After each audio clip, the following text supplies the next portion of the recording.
Good morning, all of you. Audible, visible.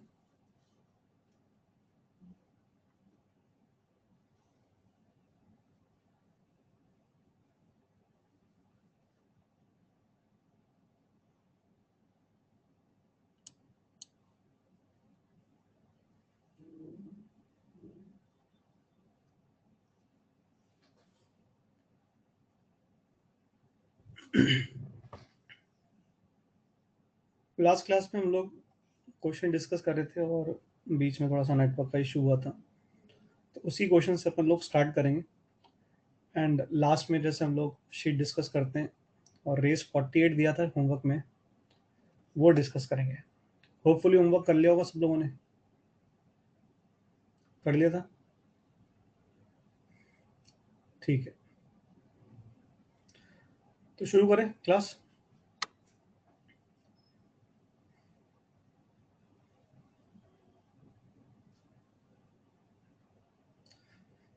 कुछ hard नहीं होता बेटा, जब आने लग जाएगा तो सब इजी हो जाता है। तो बस करते जाओ, सीखते जाओ, है ना। कुछ भी हार्ड नहीं होता। मुझसे भी कई बार क्वेश्चन नहीं होते, है ना। ऐसा थोड़ी कि आप हर बार हर क्वेश्चन को कर लोगे। तो कई बार आपको ज़्यादा सोचना पड़ता है, ज़्यादा दिमाग लगाना पड़ता है ना। तो मेहनत करते रहते हैं तो फिर थोड़ा सा बनने लग जाता है। तो यही करना है अपने को, सीखते जाना है। ठीक है, ये क्वेश्चन था जो अपन लास्ट क्लास में ऑलमोस्ट पूरा डिस्कस कर चुके थे, है ना। होपफुली तुम लोगों ने खुद सोच भी लिया होगा कि इसका सेकेंड पार्ट जो अपन प्रूव करना था कि ट्राइंगल इज इक्विलेटरल, ये कैसे करने वाले हैं। तो आई थिंक बहुत सारे तरीके हैं, लेकिन मैंने कहा था एक अच्छा तरीका जो है वो अपन डिस्कस करेंगे। एरिया तो अपन लोग इससे निकाल ही चुके थे, है ना। होपफुली सबको याद है कि ये अपन निकाल चुके थे। फिर मैंने कहा था कि अगर इक्विलेटरल ट्रायंगल है तो मुझे ये एंगल और ये एंगल की ज़रूरत है। देखो ये वाला एंगल, ये वाला एंगल और ये वाला एंगल मैं अगर दिखा दूं कि कोई भी दो एंगल 60 है, तो ऑब्वियसली बचे हुए दो एंगल भी, अब बचा हुआ थर्ड एंगल भी 60 हो जाएगा। तो मैंने यहाँ पर क्या करा था, स्लोप निकाल लिया था इंडिविजुअल M1 और M2 की वैल्यू। ठीक है, तो अपन लोग एक काम कर सकते हैं, इस लाइन का जो स्लोप है इसको मैं M बोल देता हूँ, ये -1 है। ठीक है, अब तुम लोग क्या कर सकते हो, इस वाली लाइन को और इस वाली लाइन को पकड़ो और इनके बीच का एंगल, ये वाला एंगल, ये निकाल सकते हो। कैसे निकालेंगे एंगल? तो वही अपना फॉर्मूला टेन थीटा वाला। ठीक है, तो अगर मैं टेन थीटा का फॉर्मूला लगाऊं तो टेन थीटा बराबर mod of m minus M1 upon 1 plus M1। m की वैल्यू है -1, M1 की वैल्यू -2, फिर +√3 और 1 प्लस -1 इंटू 2 -√3।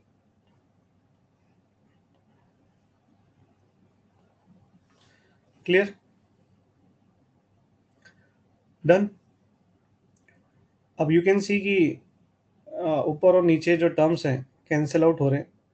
मुझे तो दिख रहा है कि ऊपर -3 +√3 है, हाँ है ना। तो कैंसिल आउट होने पे √3 आ रहा है। तो कैन यू से कि जो ये एंगल अपन ने बोला था, ये वाला एंगल, ये वाला एंगल जिसे अपन थीटा कह रहे हैं, क्या हम कह सकते हैं कि थीटा की वैल्यू 60 डिग्री हो गई, 5/3 हो गया? यस और नो? क्लियर? और ये वाला एंगल तो देखो 60 ऑलरेडी है। कैसे ऑलरेडी है? क्योंकि देखो ये 15 है और ये वाला एंगल आपका 75 है। कैसे 75 है? क्योंकि भाई अगर टेन थीटा की वैल्यू 2 -√3 है तो 15 डिग्री होगा, और टेन थीटा की वैल्यू अगर 2 +√3 तो 75 डिग्री होगा। तो आई थिंक ये वाला एंगल भी सबको समझ में आ गया है कि अगर ये 15 है और ये 75 है, तो ये वाला एंगल जो होगा ये पूरा 60 डिग्री हो जाएगा। क्लियर है क्या? क्लियर? हैंस प्रूव कि the triangle will be equilateral. और एरिया तो हम लोग लास्ट क्लास में निकाल ही चुके थे। Any doubts?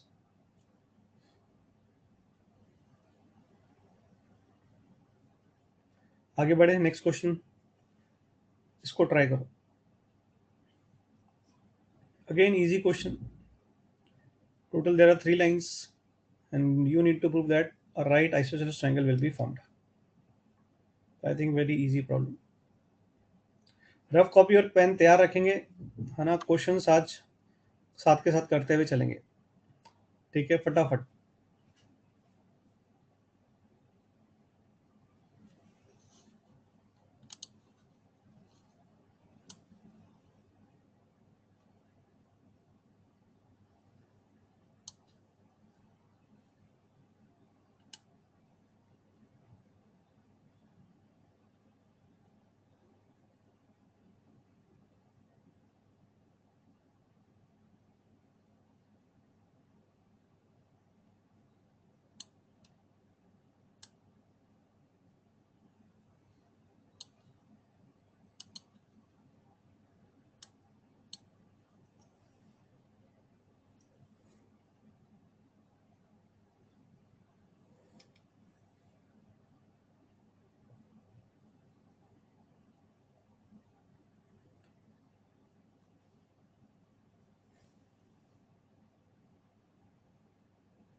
आई थिंक इतनी देर में हो जाना चाहिए था। राइट आइसोसेलेस ट्रायंगल का मतलब है one angle will be 90, remaining two will be 45 each. बिल्कुल पिछला वाला क्वेश्चन जो किया है ना, वही है, उसी पैटर्न पे है।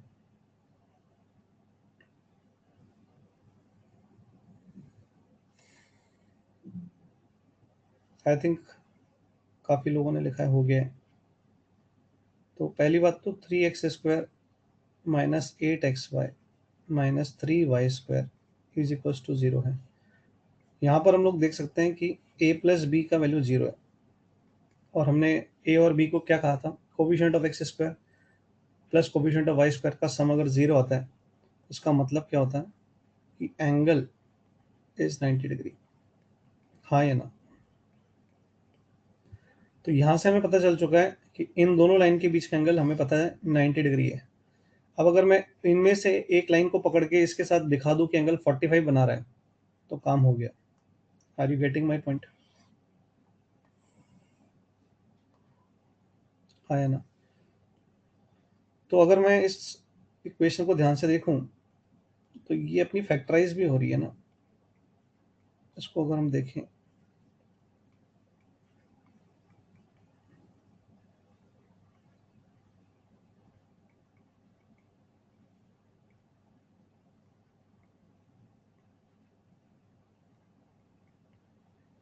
आई थिंक यू कैन सी कि यहाँ पर एक जो स्लोप है वो -3 है, और एक जो स्लोप है वो 1/3 है। यहाँ से भी तुम्हें दिख गया है। ये तो m1 m2 निकालने के बाद, बाकी तो अपन डायरेक्टली बता सकते थे क्योंकि a प्लस बी की वैल्यू 0 थी। अब इसके बाद थोड़ा सा मेहनत और है, बस फिर उसके बाद क्वेश्चन इज ओवर। तो क्या मेहनत है इसके बाद?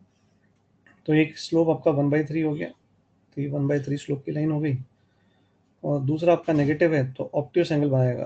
तो ऐसे दिखा दिया मैंने। तो ये एंगल आपका 90 डिग्री है, ठीक है। ये वो लाइन है जिसका स्लोप m1 है, यानी कि -3, और ये वो लाइन है जिसका स्लोप m2 है, जो कि 1/3। क्लियर यहाँ तक? Is this clear? अब इसके बाद हमें लास्ट स्टेप करना है कि ये थर्ड लाइन को प्लॉट और करना है। तो आपकी जो थर्ड लाइन है वो कुछ ऐसी होगी। This is the third line, this is x plus 2y is equal to 3। अगर मैं इसके स्लोप की बात करूं तो -½ है। अपन को ये एंगल निकालना है, दिस एंगल। ये एंगल कैसे निकाल सकते हैं हम लोग? अगेन वही वाला तरीका, tan theta is equal to mod m1 minus m2। तो यहाँ पर अपना m2 माइनस m होगा अपॉन 1 प्लस m2m होगा। ठीक है, अब m2 की वैल्यू 1/3 माइनस माइनस 1/2 और नीचे 1 प्लस 1/3 माइनस 1/2। तो ये वैल्यू आपकी आ रही है 5/6। नीचे आ जाएगा आपके पास 1 माइनस 1/6। 1 आ गया। इसका मतलब क्या प्रूव हो गया? Theta is 45 degree. Done. Obviously अगर ये 45 हो गया तो रिमेनिंग भी 45 ही होगा। Hence proved. इजी। आगे बढ़ते हैं नेक्स्ट क्वेश्चन की तरफ। इसको अटेम्प्ट करेंगे। Again 2 minutes. सारे क्वेश्चन है ना, अगर ईमानदारी से अपन नोट्स पढ़ के आ रहे हैं और स्ट्रेट लाइन में अपन ने शीट्स अपने हाथों से करी है, ये मुश्किल से जो भी मैंने क्वेश्चन अभी तक दिया ना, 1-1 मिनट का क्वेश्चन।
ये सबका हो जाना चाहिए, है ना। अब तो आइडिया लग चुका है कि वर्क कैसे करते हैं। फॉर्मूले अपन ने लास्ट क्लास में देखी। बहुत ही सिंपल क्वेश्चन है। जिन जिन से हो गया है वो लोग बता दें भाई हो गया है। If you done just type done.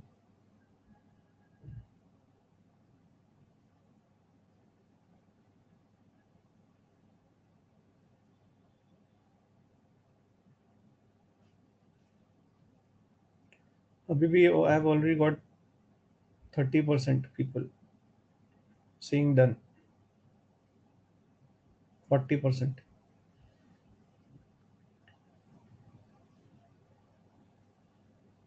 50% almost,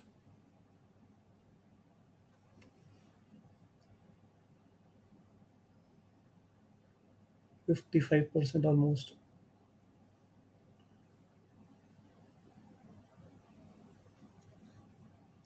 60%। ठीक है भाई, इतना टाइम काफ़ी है। जिनको करना था हमने कर लिया है। तो question is very simple, you have to understand the language. If one of the lines denoted by the line pair bisect the angle between the coordinate axis. Now, when we are dealing with the coordinate axis, we mean x-axis and y-axis. This is our coordinate axis. This is x-axis, x, and this is y. So there are two lines. This is pair of lines passing through origin. So this line क्या कह रहा है वो, इनमें से one of the line, कोई एक line है which is bisecting the angle between the coordinate axis. So you must understand, if a line is bisecting the angle between the coordinate axis, तो एक तो y बराबर x वाली line हो सकती है और एक आपकी उसके परपेंडिकुलर y बराबर माइनस एक्स वाली लाइन हो सकती है। ये समझ में आता है? ये एंगल बाइसेक्ट हो रहा है तो 90 डिग्री बाइसेक्ट हो रहा है। तो ये जो लाइन होगी आपकी, अगर मैं इसको m1 बोलूँ तो ये 1 हो गई, और ये जो लाइन होगी ये आपकी -1 होगी। हाँ या ना? डन। तो अगर कोई स्लोप से जाना चाहेगा, है ना, कैसे भी जा सकते हो। अगर मैं स्लोप से जाना चाहता हूँ तो मैं इसको स्लोप के फॉर्म में क्वाड्रेटिक में चेंज कर लेता हूँ। ठीक है, तो यहाँ पर अगर मैं स्लोप के फॉर्म में जाऊँगा तो ये ऐसा दिखेगा। हम ऑलरेडी इसको डिस्कस कर चुके हैं। वाई अपॉन एक्स को अपन एम मान लेते हैं। क्लियर है।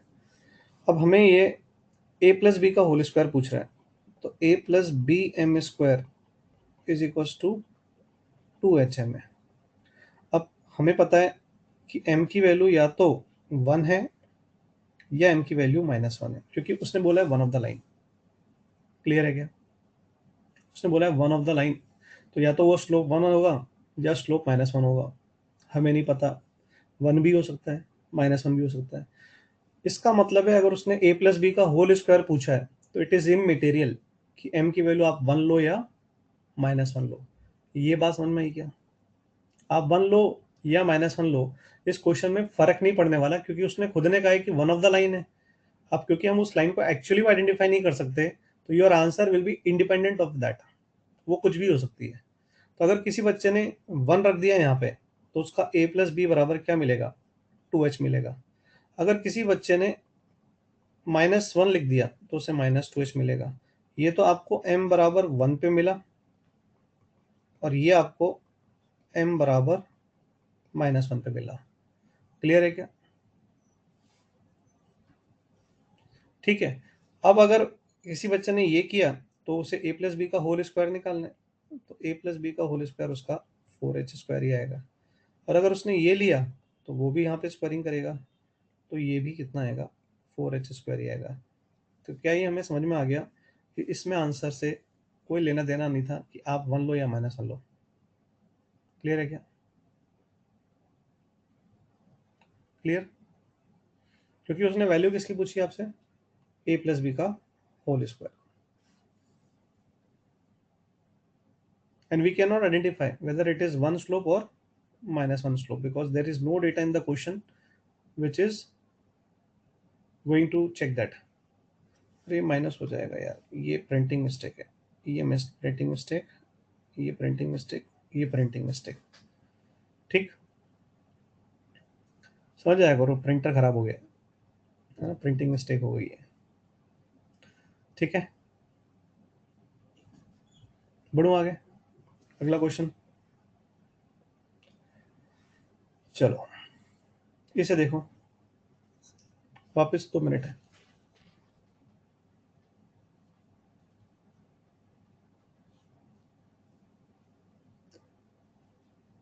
पांडे जी पूछ रहे हैं कि सर पेयर ऑफ लाइंस दिया है तो लाइंस निकाल सकते हैं क्या? ये शायद आज पहली क्लास अटेंड कर रहे हैं, इन्होंने पिछली क्लास अटेंड नहीं करी है। तो बेटा पिछला लेक्चर देखो और थोड़ा सा सीरियस बनो पढ़ाई को लेकर के, है ना, किसी को दिखाने के लिए बिल्कुल पढ़ाई मत करो। कोई और जय शंकर पांडे जी हैं। ऐसे जब क्वेश्चन कोई पूछता ना बीच में, तो मतलब इतना मतलब अंदर से खुशी मिलती है ना, मतलब तुम समझ रहे हो ना मेरी खुशी का मतलब यहाँ पे क्या है। मतलब रैंडमली आप कोई भी क्लास में आ जाओ, पिछली क्लासेस को आप फॉलो मत करो, पढ़ के मत आओ, और फिर आकर के आपको जो मन करे वो लिख दो, क्योंकि पता है हम क्लास में तो है नहीं, ऑफलाइन है नहीं, ऑनलाइन है, तो बोले कि कोई फर्क नहीं पड़ेगा। तो ऑनलाइन में यही दिक्कत है, मैक्सिमम बच्चे जो है सेल्फ सिंसेरिटी की जो ज़रूरत होती है ना, वो नहीं ला पाते अपने अंदर, इसीलिए रिजल्ट अच्छे आना बहुत मुश्किल होता है।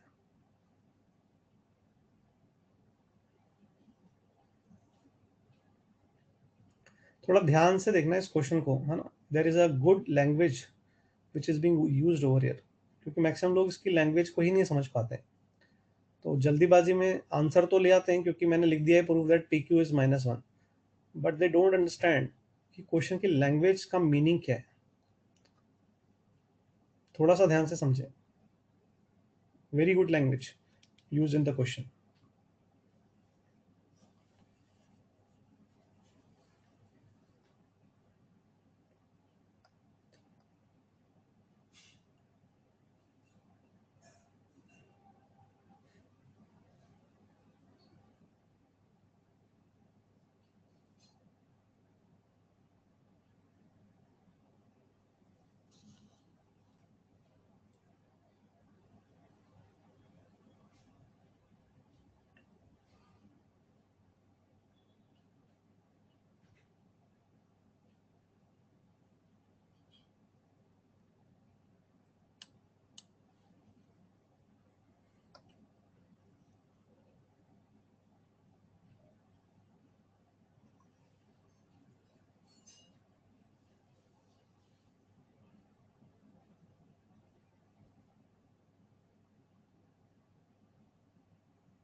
वेरी गुड प्रियांशी, यही मीनिंग है इसका। एक्सीलेंट।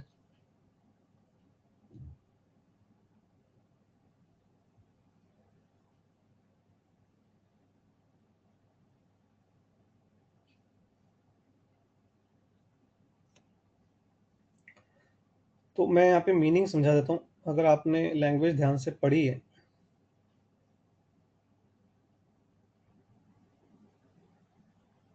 हाँ, तो अगर आपने लैंग्वेज ध्यान से पढ़ी तो वो कह रहा है, if the pair of straight lines this and this be such that, यानी ये पेयर ऑफ लाइंस और ये पेयर ऑफ लाइंस किस तरह की हैं, ईच पेयर, यानी कि ये मान लेते हैं ये पेयर है, bisects the angle between the other pair, यानी कि ये जो दो लाइन है इनके बीच के एंगल को बाइसेक्ट करेगी। तो are you getting the conceptual thought behind this question? अगर ये दो लाइन इन दोनों लाइन के बीच के एंगल को बाइसेक्ट कर रही है, इसका मतलब ये जो लाइन लिखी हुई है ये इसके एंगल बाइसेक्टर की कंबाइंड इक्वेशन हुई, क्योंकि एंगल बाइसेक्टर ही तो आपका बाइसेक्ट करता है लाइंस को।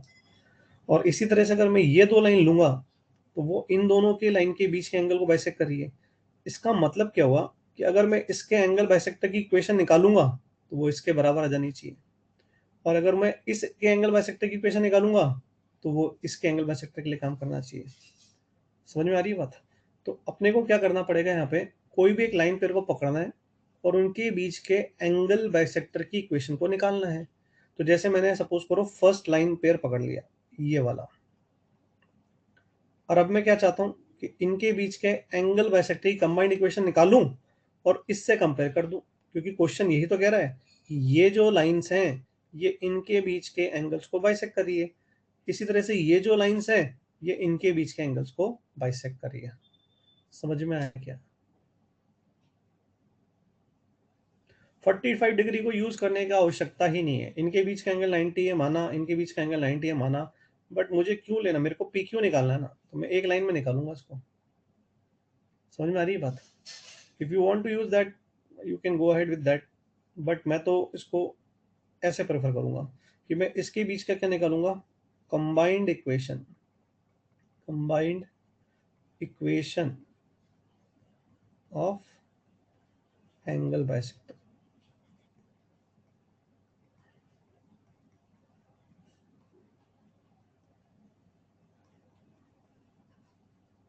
लैंग्वेज सबको क्लियर हो गई क्या? इस लैंग्वेज क्लियर?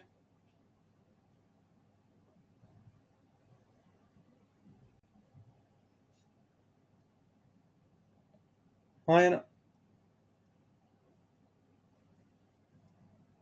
सबको क्लियर है? ठीक है। तो एंगल बाइसेक्टर की इक्वेशन क्या होती है, फॉर्मूला बताओ सब लोग।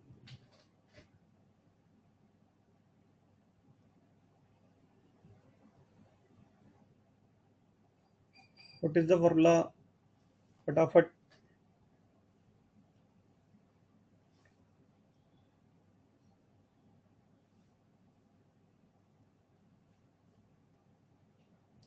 X square minus y square into H.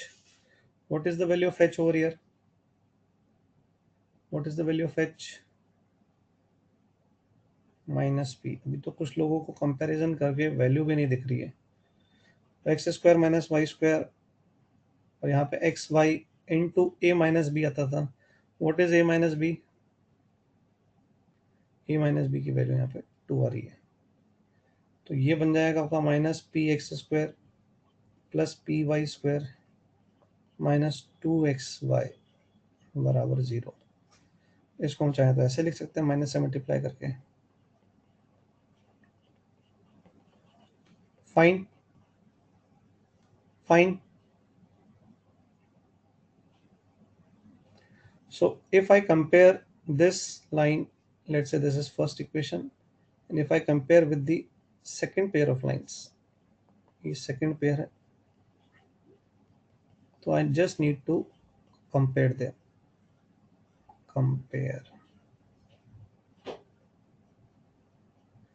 ठीक है भाई, कंपेयर कर लेते हैं। तो p divided by 1 is equals to 2 divided by minus 2q, and it is minus p divided by minus 1। Simply अगर हम इन दोनों को क्रॉस मल्टीप्लाई करके देखें तो आई थिंक अपने को p q is equal to -1 दिख गया होगा। यस,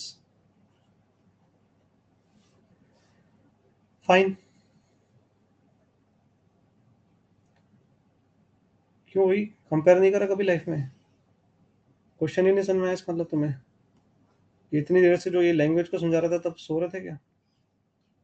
जब इतनी देर से मैं बोल रहा था कि इस लाइन का मतलब क्या है, इसका मतलब क्या है, तब क्या सो रहे थे क्या?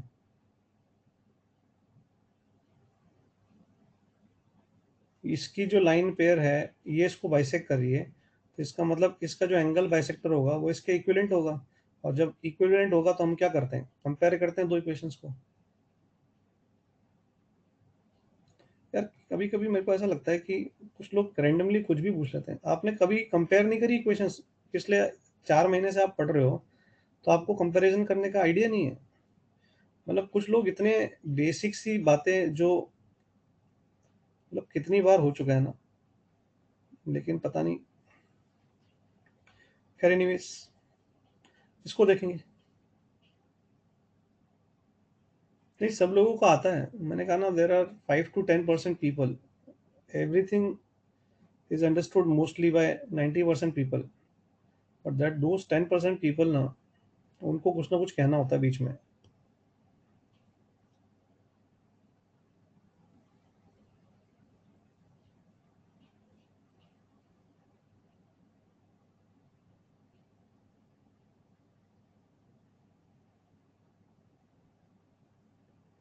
ये देखो, ये थोड़ा सा एक डिफरेंट तरह का क्वेश्चन लिया है। ये जानबूझ के लिए है, सिर्फ ये देखने के लिए ना, कितने लोगों ने कल के जो नोट्स थे लास्ट क्लास के वो बहुत अच्छे से पढ़े थे। हालांकि इसको जाने के लिए आगे वही लोग आगे प्रोसीड कर पाएंगे जिन्होंने लास्ट क्लास के नोट्स बहुत अच्छे से पढ़े। अभी जिसने भी सही सॉल्व कर दिया, इसको आइडिया लगा लिया ऐसे करेंगे, वो लोग बहुत तमीज से मतलब लेक्चर को सुनते हैं और घर पे आके फॉलो करते हैं।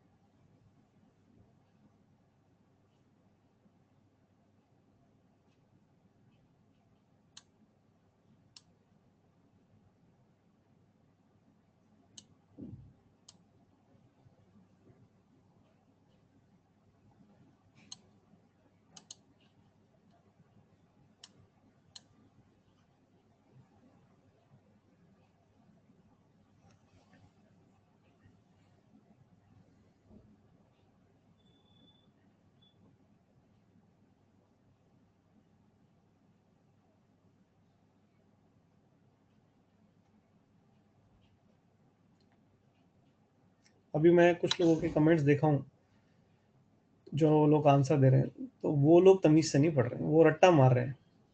अगर कोई तमीज से पढ़ रहा होगा तो उसने लास्ट क्लास में मैंने कैसे चीज़ें डिराइव करी थी, कैसे फॉर्मूले निकाले थे, तो वो कभी भी ये जो आंसर मुझे अभी दिखे ना, वो मुझे नहीं टाइप करते हुए दिखता कोई भी। अगेन मैं बोलूँगा, रटना छोड़ दो।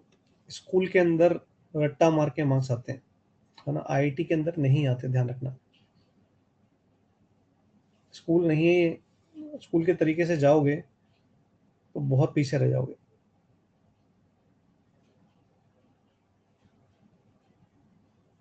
1 more minute। आंसर मैं देता हूँ थोड़ी देर में। Wait for 1 minute more.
I think maximum लोगों ने सही निकाल लिया है। सबसे पहले तो this is a homogeneous equation of degree 3, so it is going to represent three straight lines passing through origin। तो तीन लाइंस जो हैं उनमें से दो लाइन म्यूचुअली परपेंडिकुलर है, इसका मतलब है उन दोनों के स्लोप्स का प्रोडक्ट -1 होगा। मैंने कहा था कि अपन होमोजेनियस इक्वेशन में एम में इक्वेशन करने से स्लोप में, और यहाँ पे साफ साफ दिख रहा है कि एम में बात करी जा रही है, तो यहाँ पर मैं एक्स क्यूब से डिवाइड कर दूंगा तो मुझे ये क्यूबिक मिल जाएगी। ये समझ में आया क्या? ये क्या किया? Are you getting this? जिन्होंने लास्ट क्लास में स्टार्टिंग से फॉलो किया तो उनको पता है मैंने क्या करा है, डिवाइड बाय एक्स क्यूब करा है। मैंने लास्ट क्लास में डिग्री 2 की, डिग्री n की भी लिखाई थी, और मैंने कहा था कि अगर अपने को कभी भी इक्वेशन में जाना है m के अंदर तो आप m कैसे बनाओगे, y अपॉन एक्स को आप m बनाओगे। अब यहाँ पर साफ दिख रहा है कि you have a cubic equation, और अब ये क्वेश्चन क्वाड्रेटिक का बन जाता है। थ्योरी ऑफ इक्वेशन अगर हमने पढ़ा है तो ऐसा हमने बहुत बार किया होगा कि इसके अंदर आपके तीन रूट्स हैं, m1 m2 एंड m3, और यहाँ पर अपने को दो का प्रोडक्ट -1 पता है, तो आई थिंक सबको पता है कि product of the root use करूँगा मैं, m1 m2 m3 minus plus minus, तो इट इज़ माइनस का a/d। इन दोनों का प्रोडक्ट आपका -1 है, तो यहाँ से आपको m3 की वैल्यू मिल गई a/d। अब now m3 is nothing but one of the root of this cubic equation, तो it is going to satisfy this cubic equation. So finally मुझे m में रिलेशन नहीं चाहिए था, मुझे रिलेशन जो लाना है उसने बोला है फाइंड द कंडीशन, तो मुझे ए बी सी डी में ही रिलेशन चाहिए। तो अब यहाँ पर अगर मैं डी एम की जगह रख दूँ, यहाँ पे a/d whole cube a/d whole square a/d and plus a is equals to 0। अब I think you can take LCM and simplify it further. हो जाएगा या करके दिखाऊँ एलसीएम लेकर के?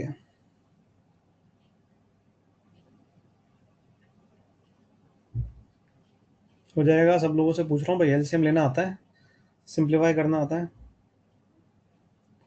हाँ,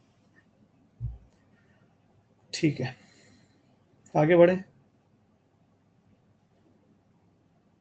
नेक्स्ट क्वेश्चन, इसको देखेंगे। सबसे पहले पहले क्वेश्चन पढ़ लें।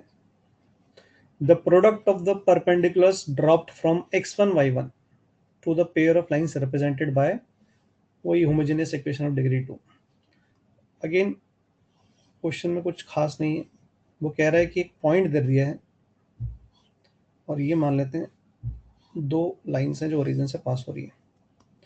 This is y axis, this is x axis, और यहाँ पे कोई पॉइंट P है जो कि x1 y1 है, और इस पे आपने परपेंडिकुलर डाला, इस पे परपेंडिकुलर डाला, P1 है और ये P2 है। दे आर आस्किंग यू कि P1 इंटू P2 जो होगा वो निकालो, और वो आंसर उसने सामने लिख के दिया है। क्वेश्चन समझ में आया क्या? इस क्वेश्चन क्लियर?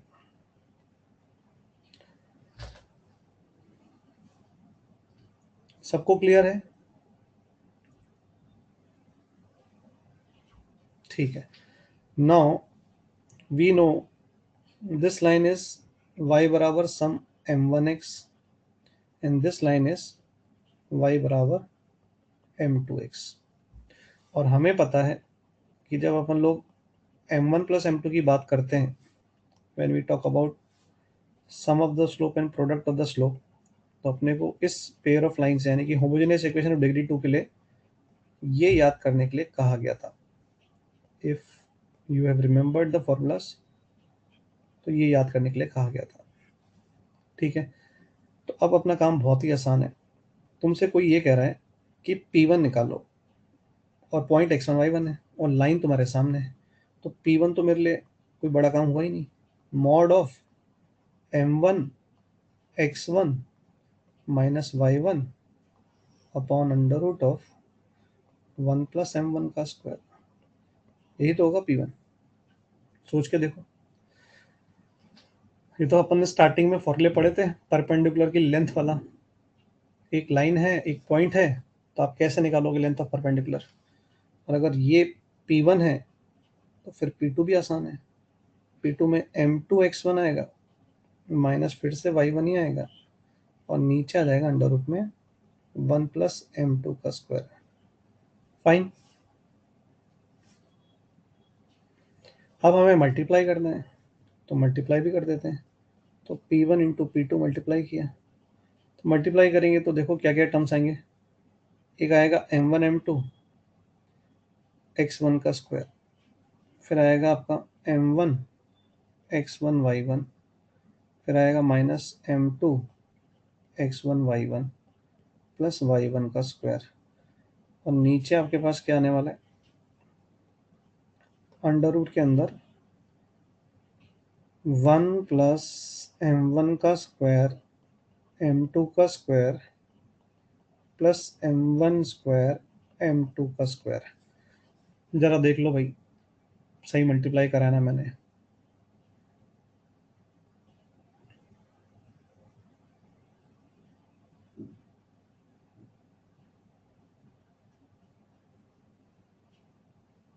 सही करा है क्या?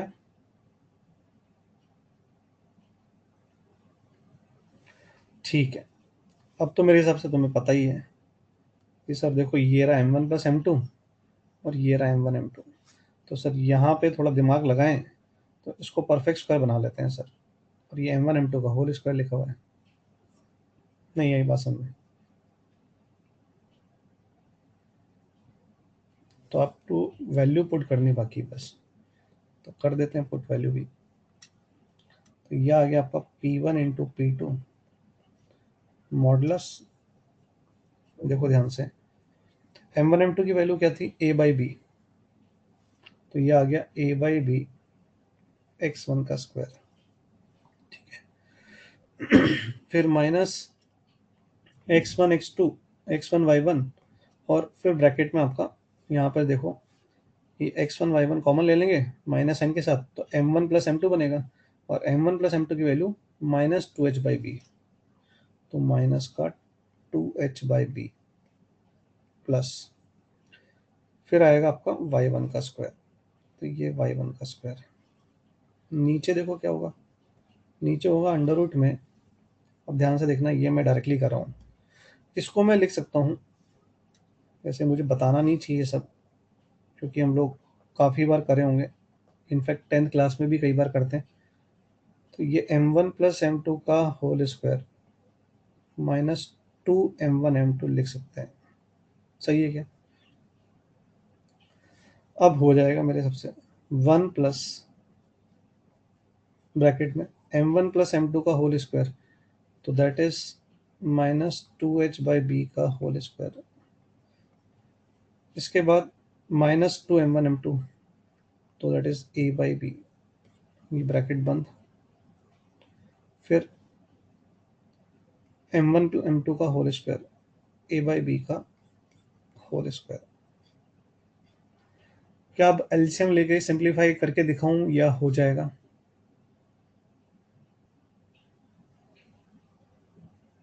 हो जाएगा।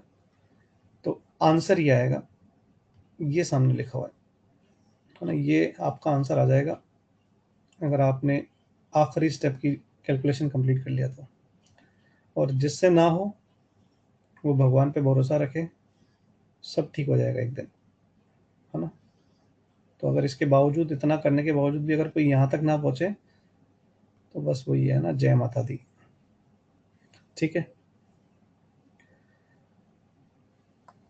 नहीं, ये याद मत रखना, it is not any standard formula, बस बता दिया है कि अगर कभी ऐसा है, अगर ये क्वेश्चन ना भी कराऊँ मैं, सपोज करो मैंने ना कराया होता, तो मेरे को लगता है जो भी बच्चा पढ़ने वाला है वो खुद भी यही सोचता जैसे मैंने बताया, और वो अपने आप डिराइव कर लेता है इसको।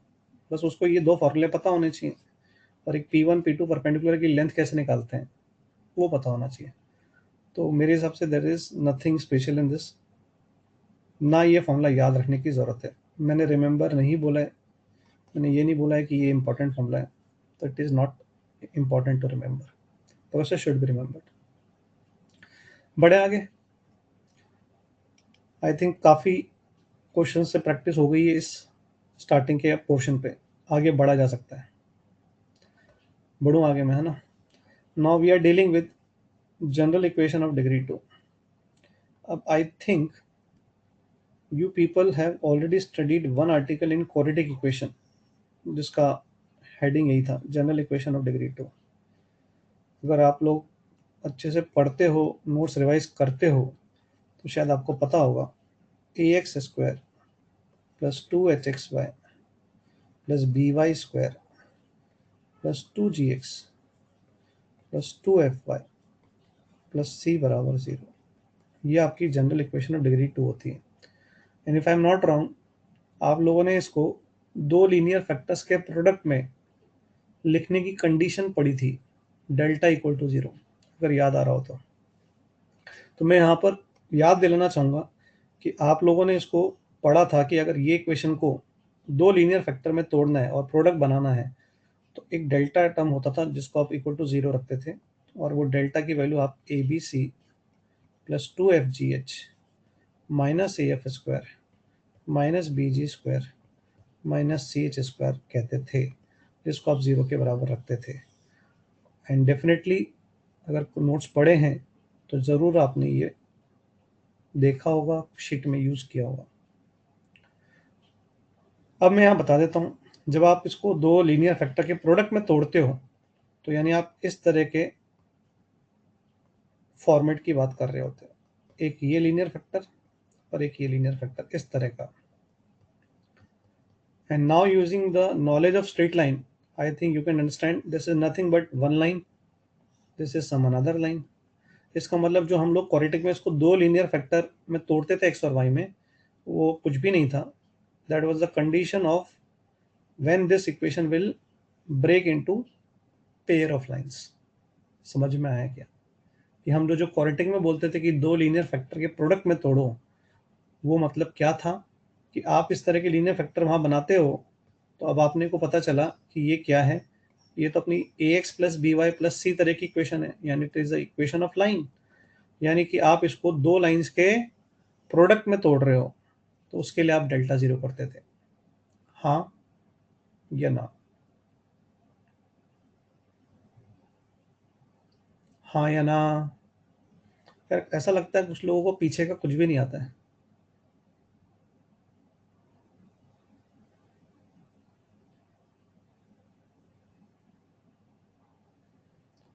ठीक है, तो मैं यहाँ पर स्ट्रेट लाइन पे तो आऊँगा ही आऊँगा, बट यहाँ पर मैं कुछ अलग अलग बातें बोलना चाह रहा हूँ, ध्यान से सुनना। ये जो है, अगर अपन इसको देखें ना, ये equation general equation of degree 2, यही अपना पूरा कोऑर्डिनेट ज्योमेट्री है। ध्यान से सुनना अभी बात, मैं थोड़ी आगे की बातें कर रहा हूँ यहाँ पे। इसी में आपका पूरा का पूरा कोऑर्डिनेट ज्योमेट्री समाया हुआ है। क्या बोला मैंने? इसी में आपका पूरा कोऑर्डिनेट ज्योमेट्री समाया हुआ है। जो जो चैप्टर अपने को जेई के लिए पढ़ने हैं, वो सब यही है। This is your entire coordinate geometry. अभी हम लोग स्ट्रेट लाइन पढ़ चुके हैं, हम लोग पेयर ऑफ स्ट्रेट लाइन पढ़ रहे हैं। तो पेयर ऑफ स्ट्रेट लाइन में हमने देखा कि कब ये पेयर ऑफ स्ट्रेट लाइन बनेगा, तो हमें समझ में आया कि जब डेल्टा 0 होगा। समझ में आई बात? और अब अपने दिमाग में ये बात आ जानी चाहिए कि इसका मतलब सर डेल्टा 0 नहीं होगा तब कुछ और होगा, ये दिमाग में आ जाना चाहिए। तो जब डेल्टा 0 नहीं होता, तो we get a conic, parabola, ellipse and hyperbola, circle also. समझ में आया क्या? ये कब कब मिलेगा, किस कंडीशन में मिलेगा, ये तो आगे पढ़ना है, ये आगे पढ़ेंगे जब चैप्टर आएगा तो सब रियलाइज हो जाएगा। बट अभी के लिए समझ में आना चाहिए कि इस इक्वेशन में अपना पूरा कोऑर्डिनेट ज्योमेट्री समाया हुआ है। ये समझ में आया क्या? इसमें पूरा कोऑर्डिनेट ज्योमेट्री समाया हुआ है। क्लियर है क्या? One interesting doubt is coming, sir इस इक्वेशन को याद करना है क्या? वेरी गुड, मेरे हिसाब से क्वाड्रेटिक में ही याद करने के लिए बोल दिया जाता है। है ना? तो क्वाड्रेटिक में ही याद करने के लिए बोल दिया जाता है, इसका मतलब है कि तुमने क्वाड्रेटिक में भी याद नहीं किए, तो बहुत ही अच्छी बात है बेटा। अभी भी समय नहीं गया है ना? याद कर लेना आज ही, ठीक है ना? तो अभी भी काफ़ी समय है। और फिर मैं बोलूँगा शनिवार को अगरबत्ती चलाओ, है ना? नहा धो के अगले 5 शनिवार तक, है ना? नहा धो करके सुबह-सुबह भगवान को अगरबत्ती लगाओ, सब ठीक हो जाएगा, देख लेना, है ना? भगवान पे भरोसा रखो, ये सब जो तुम्हारे ऊपर जो प्रकोप चल रहे हैं ना ऊट-पटांग, ये सब हट जाएँगे, बता रहा हूँ। मतलब कुछ भी यार हैं।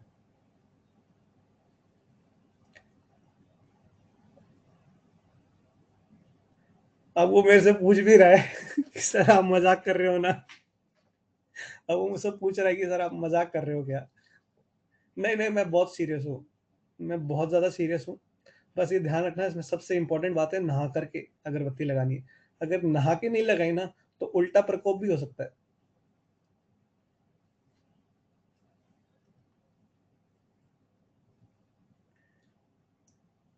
ठीक है, तो अपन वापस आ जाते हैं इस पे। General equation of degree 2। मैं नाम नहीं बोल रहा यार, फिर तुम लोग छेड़ोगे उसको, तो मैं नाम नहीं बताऊँगा, देखो। चलो आगे बढ़ते हैं, है ना? ठीक है, general equation of degree 2। When will this general equation of degree 2 will represent pair of straight lines? So the general equation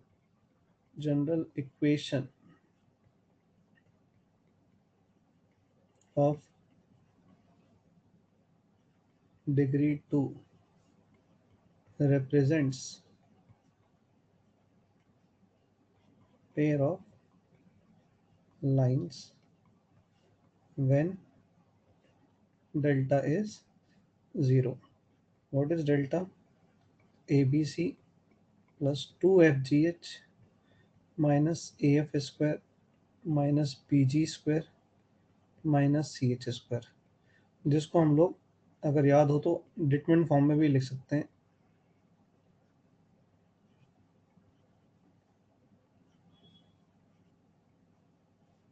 समझ में आया क्या सब लोगों को? आई थिंक सबको पता होगा कि ये डिटरमिनेंट की वैल्यू भी इसके बराबर ही होती है।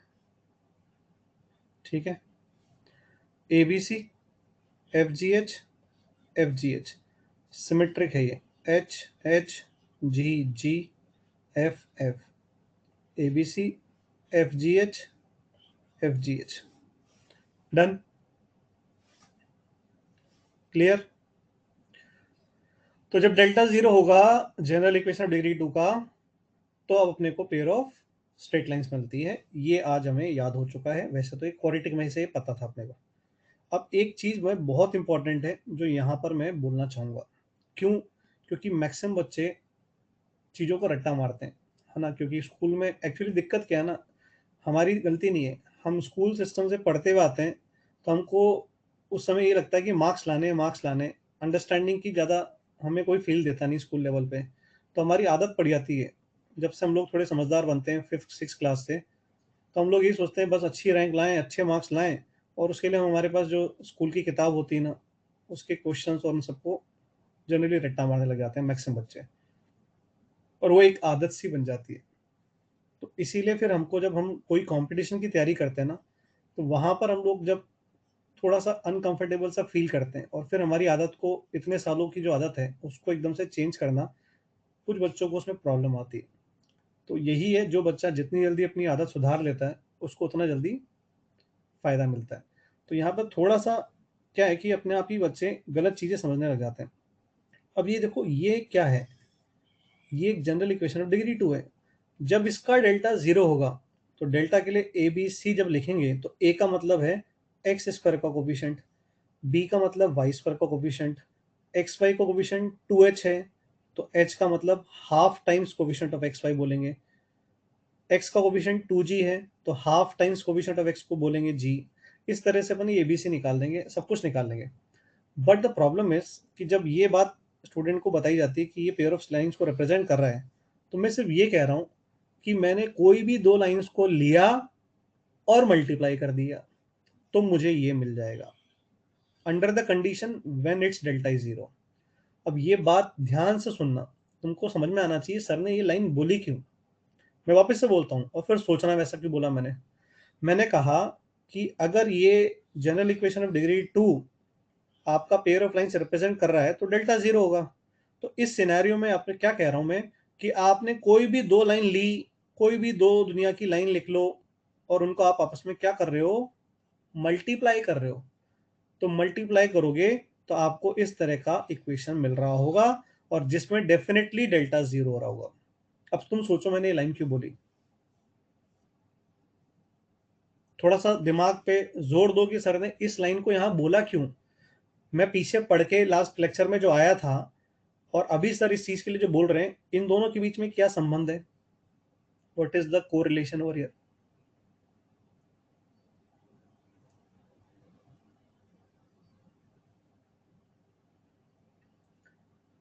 अब जिन लोगों की थोड़ी दिमाग की अगर बत्ती चली तो वो लोग ने तो शायद थोड़ा सा रियलाइज कर लिया। बाकी लोग दिमाग की बत्ती जलाने के लिए मेंटोस खा सकते हैं, है ना। कहते हैं उसमें ऐड आता है, उसमें कहते हैं दिमाग की बत्ती जलाओ मेंटोस खाओ, है ना। तो वो कर सकते हो। तो अब मैं ये कहना इसलिए चाह रहा था कि आपने लास्ट क्लास में जो पढ़ा था वो आपने पढ़ा था होमोजीनियस इक्वेशन ऑफ डिग्री 2। तो वो जो दो लाइन आपको मिलती थी ना, वो डेफिनेटली हमेशा ओरिजिन से ही पास करती थी, तो उनका इंटरसेक्शन पॉइंट हमेशा ओरिजिन ही आता था। अब मैं यहाँ कह रहा हूं आपने कोई भी दो लाइन ली और मल्टीप्लाई करा, तो वो दो लाइन इंटरसेक्टिंग भी हो सकती हैं, वो दो लाइन आपस में पैरेलल भी हो सकती हैं। कुछ बात समझ में आई क्या। जब ये दो लाइन आपस में पैरेलल होगी तो इनका इंटरसेक्शन पॉइंट नहीं आएगा। समझ में आई कुछ बात, कुछ पल्ले पड़ा। और लाइंस एक के ऊपर एक मतलब कोइंसिडेंट भी हो सकती है, L1 के ऊपर L2 भी हो सकती है। जबकि पिछली बार जो हम पढ़ रहे थे होमोजीनियस इक्वेशन ऑफ डिग्री 2, उसमें हमें पता था लाइन भले रियल हो ना हो बट वो पास तो ओरिजिन से ही करेगी, ये हमको बोला गया था। याद करो तुम लोग, इसमें अपने को ऐसा कहा गया था, हाँ के ना। तो यहां पर मैं एक बात स्पष्ट रूप से फिर से क्लियर कर रहा हूं कि जो अपन लोग यहाँ पर जनरल इक्वेशन ऑफ डिग्री 2 में दो लाइंस पढ़ेंगे उनका जरूरी नहीं है कि इंटरसेक्शन पॉइंट हमेशा एग्जिस्ट करे, क्योंकि वो दो लाइन पैरेलल भी हो सकती है। This is very very important thing to understand. समझ में आया क्या।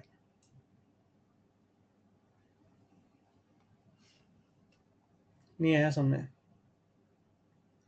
बोलो समझ में आया कि नहीं है।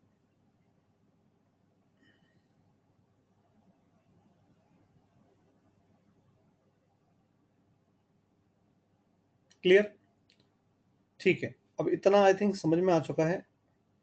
तो हम लोग यहाँ पर देखें कि फिर से वो जो हम लोग रिलेशन की बात करते थे एच और ए बी में, वो अभी भी है। एच स्क्वायर ग्रेटर देन ए बी वाला relation, h square is equal to A b वाला रिलेशन और एच स्क्वायर लेस देन ए बी वाला रिलेशन, अगर याद हो तो आपको।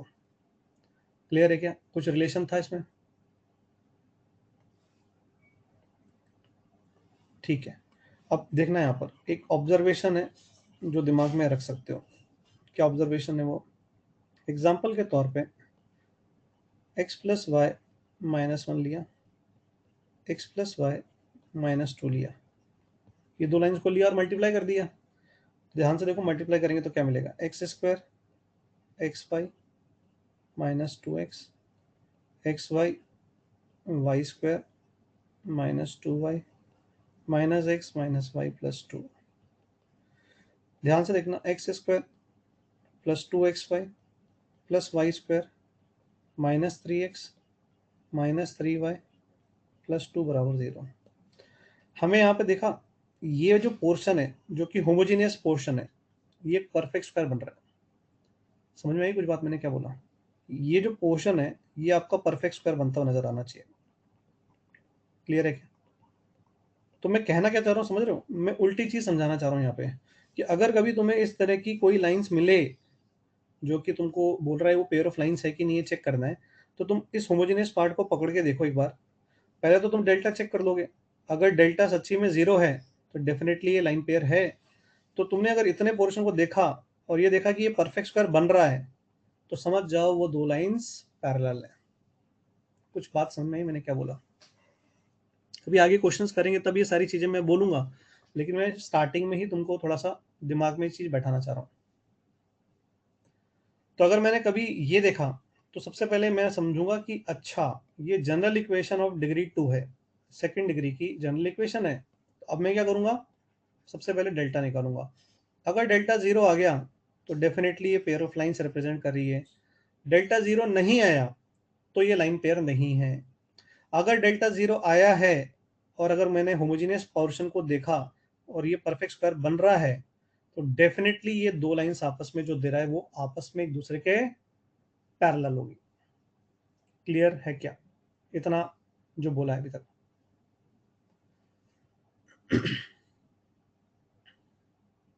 ठीक। तो नाउ यू कैन अंडरस्टैंड कि अगर मैं इसके लिए h की बात करूं तो कितना है, 1 है। ए और बी की बात करूं तो कितना है, 1 है। तो कैन यू सी कि यहाँ पर H square is equal to A b आ रहा है? दिख रहा है सब लोगों को h square is equal to A b? अब याद करेंगे जब हमने होमोजेनियस के लिए बोला था तो हमने कहा था H square is equal to A B मतलब लाइंस पैरेलल। बट क्योंकि वो दोनों लाइन ओरिजिन से पास करती थी और पैरेलल भी हो रही थी तो अपन कहते थे कोइंसिडेंट हो गई। बट यहाँ जरूरी नहीं है कि H square is equal to A B आएगा तो लाइंस कोइंसिडेंट होगी। वो पैरेलल दूर दूर भी हो सकती है और वो कोइंसिडेंट भी हो सकती है। अब समझ में आया? जो इतनी देर से मैं समझाने की कोशिश कर रहा हूँ, दोनों में अंतर होगा। अगेन जो रट्टू तोते हैं वो फंसेंगे फिर, हाँ या ना?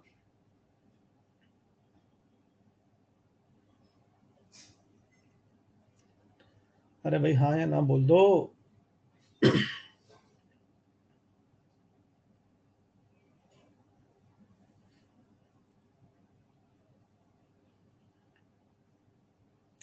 हाँ, अब कोई बच्चा बोले कि सर मेरे को इनके बीच का एंगल देखना हो तो याद करो एंगल के फॉर्मूले में, याद करो टेन थीटा का जो फॉर्मूला होता था वो फॉर्मूला क्या होता था, 2 times under root of H square minus A B upon A plus B. समझ रहे हो बात को? ये होता था ना टेन थीटा का फॉर्मूला जो अपन ने पढ़ा था। तो अगर ये लाइंस पेयर ऑफ लाइंस हैं तो अगर ये कहीं इंटरसेक्ट कर रही हैं, तो मान लो ओरिजिन पे नहीं कर रही हैं तो ये किसी ओ डैश पे इंटरसेक्ट करती हुई लाइंस होंगी। अगर इंटरसेक्ट कर रही हैं तो अपन लोग समझ सकते हैं एक तरीके से कि आपने ओरिजिन की शिफ्टिंग कर दी किसी पॉइंट ओ डैश पे। अपन ने शिफ्टिंग पढ़ा था याद करो। तो अगर अपन उसको किसी एडिक्वेट पॉइंट पे शिफ्ट कर दें तो इन लाइंस को जिसका डेल्टा जीरो है इसको भी हम चाहें तो इस तरह के फॉर्मेट में बदल सकते हैं, यानी कि होमोजेनियस इक्वेशन ऑफ डिग्री 2 में। समझ में आया क्या? If we shift origin to some adequate point, obviously क्योंकि अगर इसका डेल्टा जीरो है तो ये दो लाइंस का प्रोडक्ट लिखा हुआ है। अब अगर वो पैरेलल है, दूर दूर है तो इंटरसेक्शन नहीं आएगा। लेकिन अगर वो पैरेलल नहीं है तो डेफिनेटली वो कहीं ना कहीं तो इंटरसेक्ट कर रही है। तो मैंने कहा अगर ये ओरिजिन है तो ओ डैश पे इंटरसेक्ट कर रही है, वो पॉइंट ए कॉमा बी होगा। तो अगर ओरिजिन को उठा के ए कॉमा बी पे शिफ्ट कर देंगे तो फिर इन दोनों लाइन की इक्वेशन अब क्या किसमें कन्वर्ट हो जाएगी, यानी ये इक्वेशन कन्वर्ट हो जाएगी आपकी होमोजेनियस इक्वेशन ऑफ डिग्री 2। समझ में आया क्या? आई बात समझ में? तो करना क्या है आगे वो तो मैं आगे बताऊंगा, जितने काम की बातें वो तो मैं आगे क्वेश्चन लेके बता दूंगा। बट इतना सारा जो मैं कह रहा हूँ वो दिमाग खोलने के लिए कह रहा हूँ। जो लोग रट्टा मार के बैठे हुए हैं उनको ये सब चीजें रियलाइज नहीं होगी आगे, तो उनको आगे समझ में नहीं आएगा कि ये सब काम करा क्यों जा रहा है। आई थिंक अब मैं इतनी देर से बोल रहा हूँ तो सबको समझ में आ गया है कि ये एक जनरल इक्वेशन ऑफ डिग्री 2 है। इसमें पूरा कोऑर्डिनेट ज्योमेट्री जो आपको आईटी के लिए पढ़ना है वो समाया हुआ है। इसका डेल्टा जीरो होने पे आपको पेयर ऑफ लाइंस मिलती है। पेयर ऑफ लाइंस मिलती है इसका मतलब आपने कोई भी दो लाइन ली और मल्टीप्लाई कर दिया। तो वो दो लाइंस पैरेलल हो सकती हैं जो कि दूर दूर पैरेलल है लाइक दिस, या वो दो इंटरसेक्टिंग लाइंस हो सकती हैं, या वो कोइंसिडेंट हो सकती हैं, हाँ या ना? अगर वो लाइंस पैरेलल हैं तो डेफिनेटली ये जो होमोजेनियस पोर्शन है ये किसी ना किसी का परफेक्ट स्क्वायर बनता हुआ दिखेगा, परफेक्ट स्क्वायर के फॉर्मेट में दिखेगा। और इसको देखते ही हम लोग पहचान लेंगे अगर डेल्टा जीरो है तो पक्का ये क्या रिप्रेजेंट कर रहा है, पैरेलल लाइंस। समझ में आया क्या? तो अगेन अगर मैं बोलूं एंगल की बात करें अगर यहाँ पे, तो एंगल का फॉर्मूला अभी भी सेम रहेगा, एंगल बिटवीन लाइंस। तो वो होमोजेनियस इक्वेशन के लिए जो एंगल निकाला था, क्योंकि उसमें भी आपका क्या क्या काम आता था, ए बी और एच, तो वो जो ए बी और एच आपके काम आता था वो तो यहीं से निकलेगा। तो इतने पोर्शन जो एक्स्ट्रा आया उसका एंगल में कोई कंट्रीब्यूशन नहीं है, समझ में आई बात?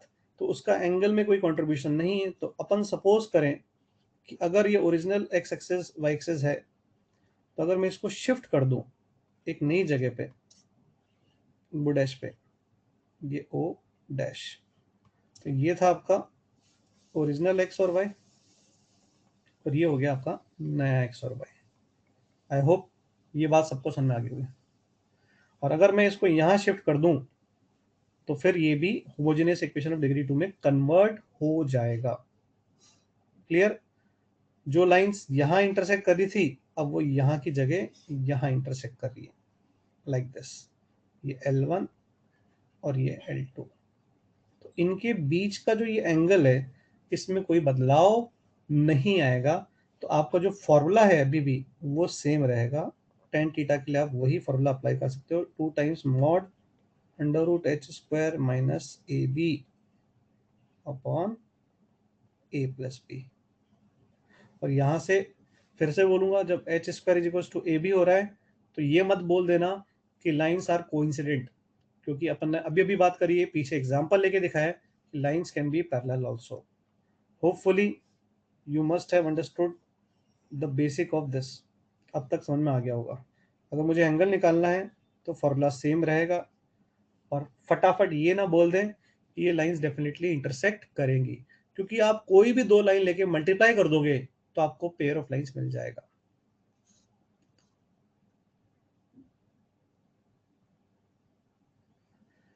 आप शिफ्टिंग करके देख सकते हो अगर आपका इंटरेस्ट हो तो, बाकी इसकी जरूरत अभी अपने को पड़ेगी नहीं। इतना काम से अपना जो मैं बता रहा हूँ उससे अपने क्वेश्चंस हो जाएंगे, जितना अपने को चाहिए जेई के लिए उससे ज्यादा अपन ऑलरेडी देख रहे हैं। ठीक है, आगे बढ़ूं मैं?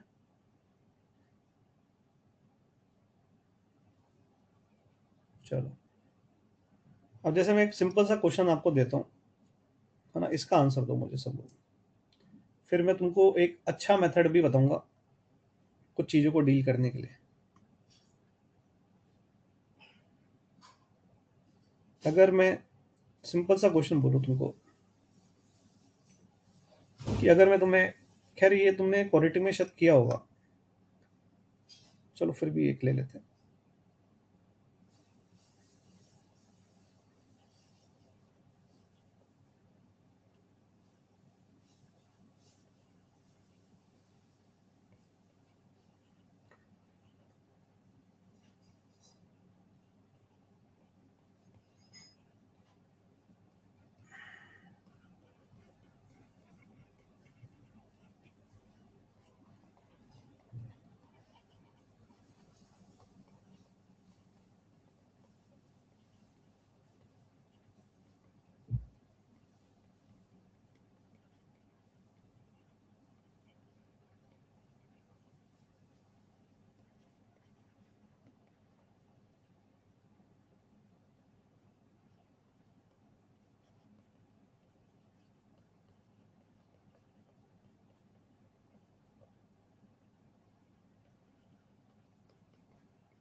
देखो क्वेश्चन क्लियर है मेरे हिसाब से सब लोगों को, बहुत ही लल्लू क्वेश्चन दिया है।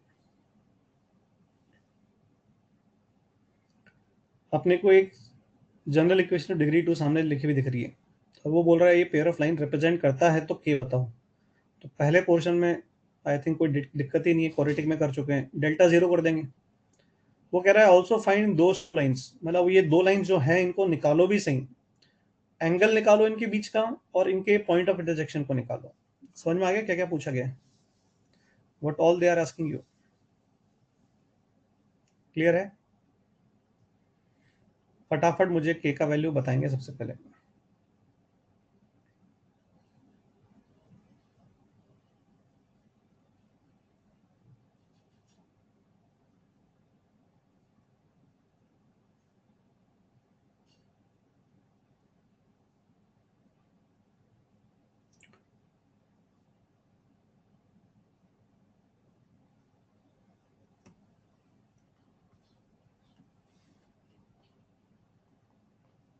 ए का वैल्यू 2 है, एच का वैल्यू हाफ है, ई का वैल्यू -1 है, जी का वैल्यू k/2 है, एफ का वैल्यू 3 है और सी का वैल्यू -9 है। अपने को फर्स्ट पार्ट के लिए डेल्टा 0 करना है। अब अगर ये क्वेश्चन में भी अगर कोई कैलकुलेशन एरर कर दे तो भैया फिर मतलब क्या बोले फिर, है ना। इसके बाद तो फिर कोई स्कोप ही नहीं रहता। फिर कर दिया हुआ डेल्टा 0, आराम आराम से ABC लिखा, FGS लिखा, फिर डेल्टा 0 कर दिया। हार्डली कितना 30 सेकंड लगेगा, 40 सेकंड लग जाएगा। के का वैल्यू बताएंगे। सब लोग डेल्टा को 0 करके के का वैल्यू क्या पा रहे हैं। डेल्टा 0 करने पे के का वैल्यू क्या मिल रहा है सब लोग।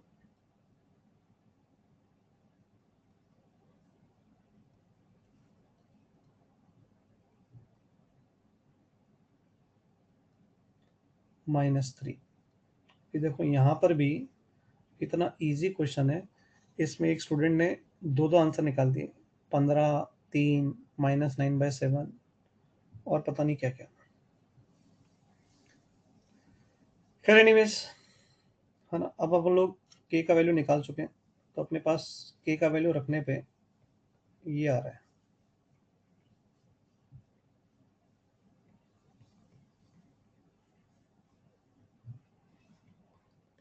ये आ रहा है के का वैल्यू रखने पे।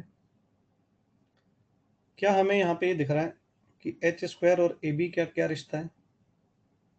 एच स्क्वायर और ए बी में रिश्ता बताएंगे। एच स्क्वायर ग्रेटर देन ए बी है, इक्वल टू ए बी है, लेस देन ए बी है, क्या रिश्ता है।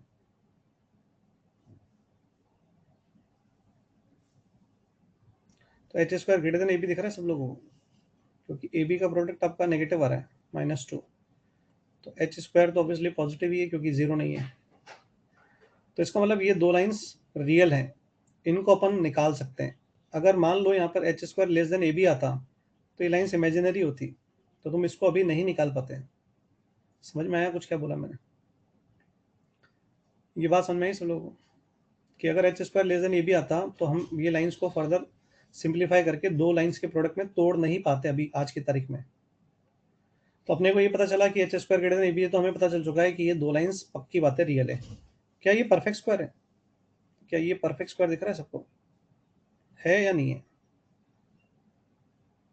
नहीं है। तो इसका मतलब ये दो लाइंस पैरेलल नहीं हो सकती। इसका मतलब डेफिनेटली ये लाइंस इंटरसेक्टिंग है। इतना समझ में आया, ये इंटरसेक्टिंग है।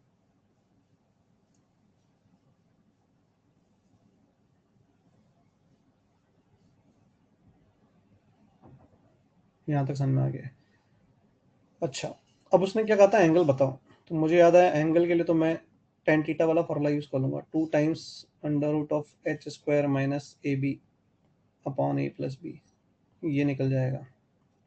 ठीक है, अब ये वैल्यू रख दो तुम, √(h²- ab करेंगे तो h² कितना हो गया, 1/4, -ab करेंगे तो +2 हो जाएगा, और नीचे आपका a+b का मॉड, तो 2 आ जाएगा। दिस बिकम्स टेन थीटा की वैल्यू 3/2 आ रही है। तो ये आ गया एंगल, एक्यूट एंगल। यहाँ तक भी क्लियर है। एंगल निकाल दिया मैंने दोनों के बीच में, कैलकुलेशन देख लेना भाई। क्लियर। ठीक है, अब आ गया एंगल। अब वो कह रहा है वो दो लाइन निकालो, और वो कह रहा है कि वो पॉइंट ऑफ इंटरसेक्शन भी निकालो। तो ध्यान से देखना अपन लोग लाइंस कैसे निकालते हैं। आई थिंक क्वाड्रेटिक के अंदर तुम्हें ऑलरेडी ये मेथड सिखा रखा है कि अगर कोई लाइन पेयर इस तरह से दे रखा है जिसका डेल्टा 0 है, तो उसको अपन कैसे चेंज करेंगे दो के प्रोडक्ट में। तो दो मेथड होते हैं, आई थिंक पता होगा सबको। पहला मेथड तो ये है कि आप इसको एक्स में क्वाड्रेटिक बना लो, ऐसे y minus 3 into x y square plus 6y minus 9। अब इसको जैसे अपन, this is quadratic in x, अब इसको आप जैसे क्वाड्रेटिक के रूट्स निकालते हो वैसे रूट्स निकाल लो। हाँ या ना? एक ये तरीका सीखा होगा, हाँ या ना?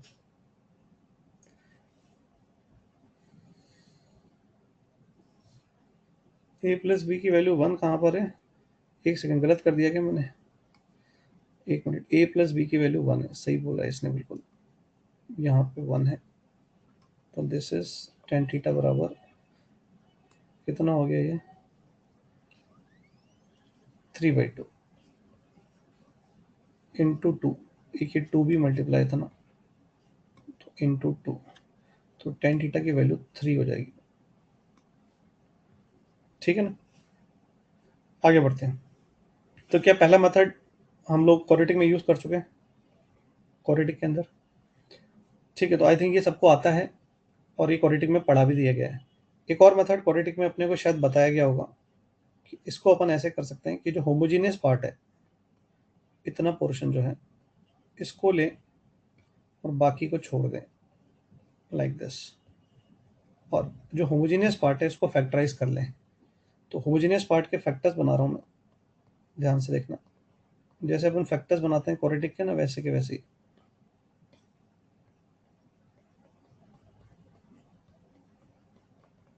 क्लियर? अब आई थिंक ये जो दिख रहा है तुम्हें, इसके फैक्टर दिख गए होंगे तुम्हें। एक 2x माइनस वाई है और एक x प्लस वाई है। यहाँ तक क्लियर है? इन दोनों को मल्टीप्लाई करेंगे तो यही मिलेगा, मिलेगा कि नहीं मिलेगा? हाँ है ना? अब ध्यान से देखो कि इतने पोर्शन को और जनरेट करना है, ये ध्यान से सुनना।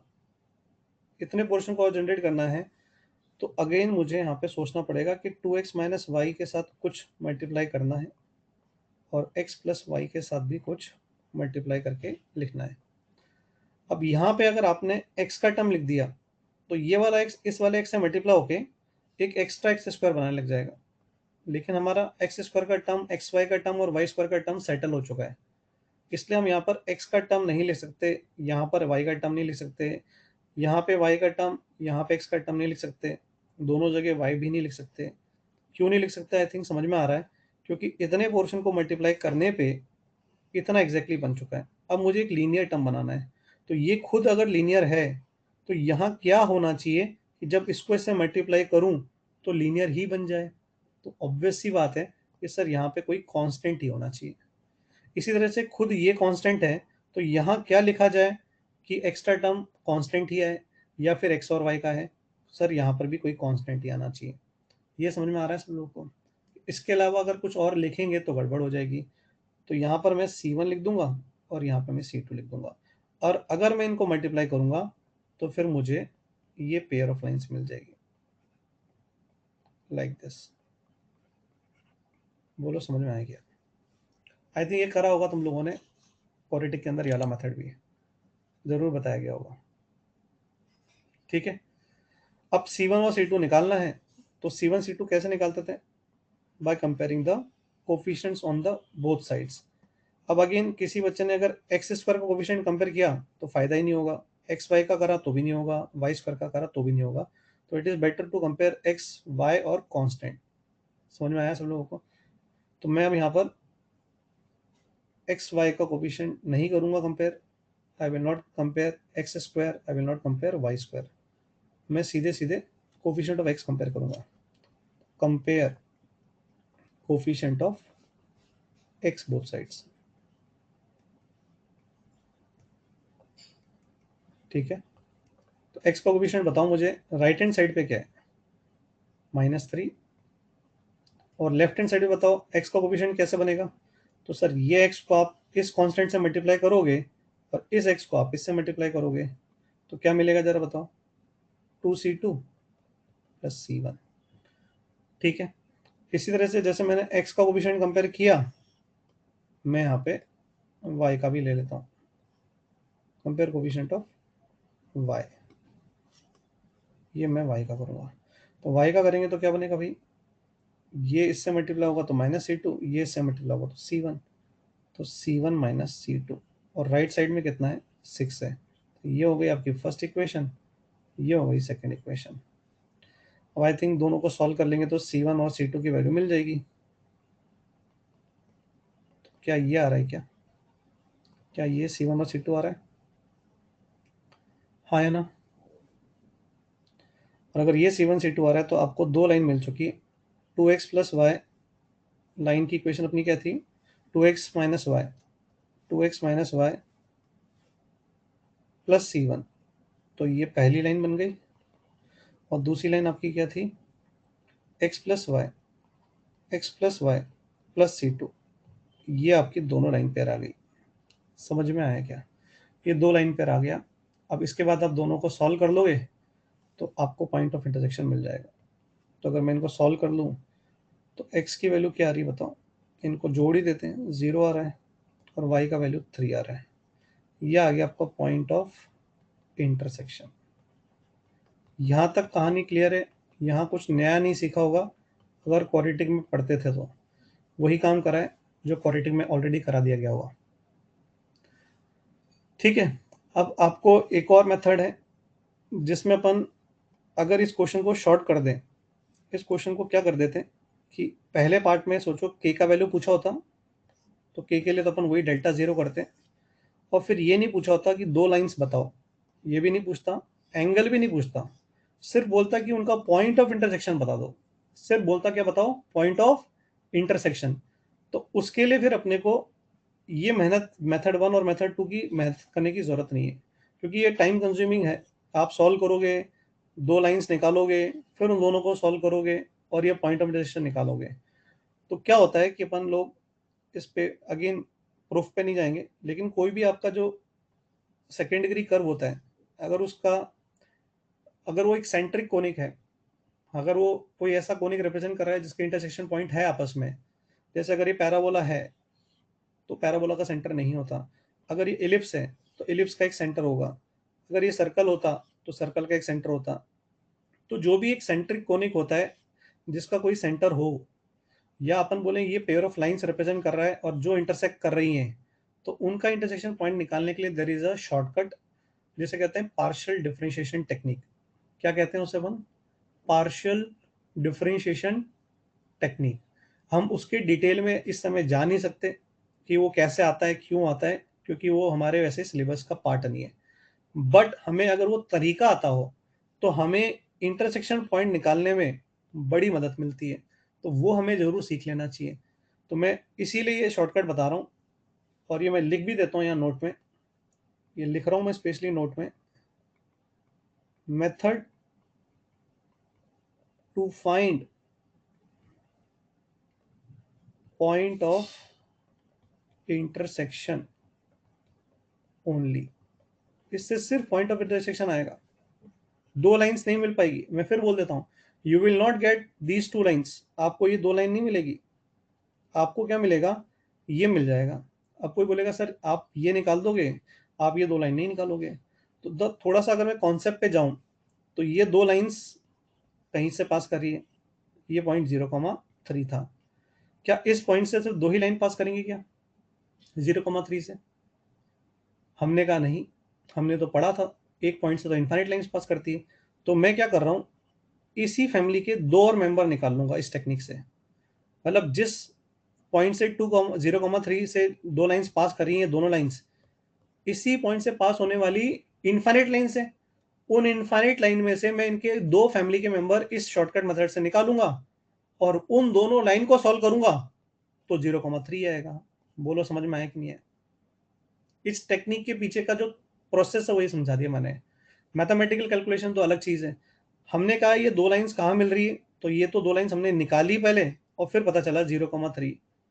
बट मैं कह रहा हूँ कि ये दो लाइंस मैं नहीं निकाल पाऊंगा इस मेथड से, बट ये मैं पॉइंट 0,3 निकाल दूंगा। अब वही बच्चा बोलेगा सर 0,3 सही आ रहा है लेकिन लाइन सही नहीं आ रही, तो उसका पीछे का बता रहा हूँ कारण क्या है कि ये दो लाइन जहां मिल रही थी वो एक पॉइंट था, अब इस पॉइंट से तो इनफाइनाइट लाइंस पास करेंगे ना, उन इनफाइनाइट लाइन में से मैंने कोई दो लाइन पकड़ ली इस मेथड से और उनको सॉल्व करके उनका इंटरसेक्शन पॉइंट निकाल लिया, तो वो तो 0,3 आएगा, हाँ या ना।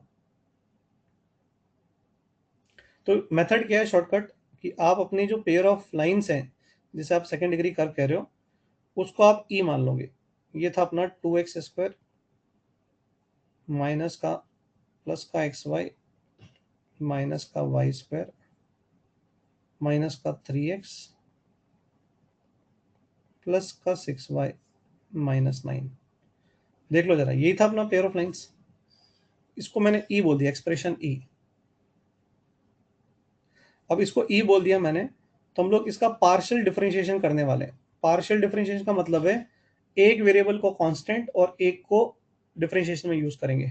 तो मैं यहाँ पे del E by del X निकालूंगा, यानी मैं एक्स के रिस्पेक्ट में डिफरेंशिएट करूंगा और 0 के बराबर कर दूंगा। तो जरा एक्स के रिस्पेक्ट में डिफरेंशिएट करोगे तो पहला टर्म 4x आएगा, इतना डिफरेंशिएशन फिजिक्स में जरूर किया होगा, तो ये y बन जाएगा। y² का 0 होगा, y को कांस्टेंट मानना है, एक्स के रिस्पेक्ट में कर रहे हैं जब, तो -3 आएगा। ये 0, ये 0 इज इक्वल टू 0, तो ये आ गया 4x plus Y is equal to 3। ये समझ में आएगा, हाँ या ना। अब अगर मैं तुमसे बोलूं कि del E by del Y करो, दोनों इक्वेशन निकालनी पड़ेगी, एक बार एक्स के रेस्पेक्ट में और एक बार वाई के रेस्पेक्ट में। जब एक्स के रेस्पेक्ट में करेंगे तो वाई को कांस्टेंट मानेंगे, जब वाई के रेस्पेक्ट में करेंगे तो एक्स को कांस्टेंट मानेंगे। तो जल्दी बताओ पहला टर्म क्या आएगा, ई सामने लिखा हुआ है, del E by del Y क्या होगा, 0। फिर अगला होगा एक्स, फिर -2y, फिर -0, फिर +6 -0 इज इक्वल टू 0। तो ये तुम्हें मिला x -2y is equal to -6। ये दो लाइन समझ में आ रही है, ये बिल्कुल भी ये सेम लाइंस नहीं है, ये अलग अलग लाइंस आई हैं ये, हाँ या ना। बट ध्यान से देखो, इन दोनों लाइन का इंटरसेक्शन पॉइंट आपका 0,3 आ रहा है, ध्यान से देखो, कैन यू सी दिस, कि अगर मैं इन दोनों लाइन को आपस में सॉल्व करूंगा तो इनका भी पॉइंट ऑफ इंटरसेक्शन 0,3 ही आ गया। क्या समझ में आया क्या। तो हमें मेहनत नहीं करनी पड़ी ना, अगर कोई मुझसे ये पॉइंट ऑफ इंटरसेक्शन निकालने को बोले और एक बच्चा इस मेथड से जाए और वो दोनों लाइंस निकाले और इसका पॉइंट ऑफ इंटरसेक्शन निकाले, और एक बच्चा पार्शियल डिफरेंशिएशन के टेक्निक से जाए, तो उसका समझ सकते हो कितना जल्दी आ जाएगा, टाइम कितना बच जाएगा, हाँ या ना। तो यही अपने को इस मेथड में फायदा है। आई होप समझ में आ गया होगा। अब मैं हैंड आउट शेयर कर रहा हूँ, after this I will discuss.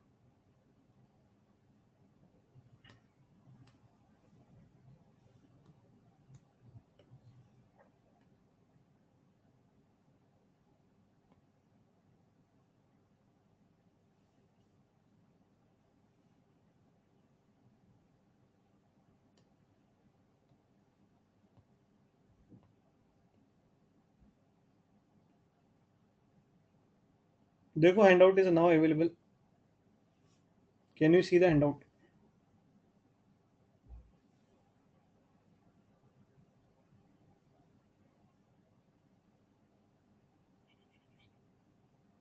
Total 11 pages हैं, देख लो जरा एक बार।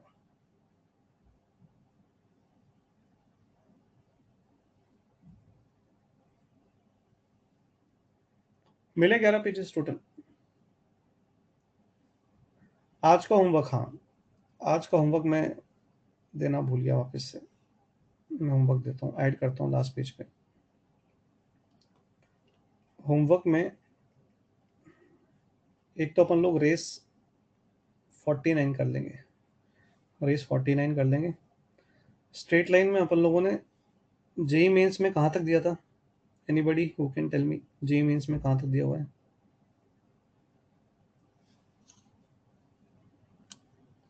ठीक है, मेरे को दिख गया 1 to 10 एक स्टूडेंट ने बता दिया है। तो हम लोग इसमें हम लोग जेई मेंस में 11 से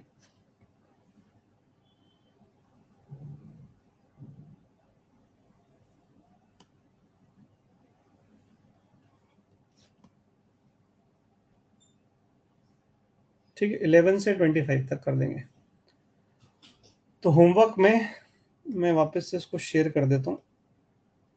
ज़्यादा होमवर्क नहीं दिया है मैंने, ताकि तुम लोग एक बार रिवीजन स्टार्ट कर दो, वापस से नोट्स वगैरह पढ़ लो। ठीक है,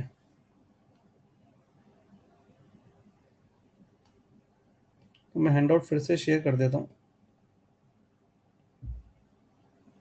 अब 12 पेजेस हो जाएंगे। ठीक है, अब तुम लोग देख सकते हो 12 पेज हो गए।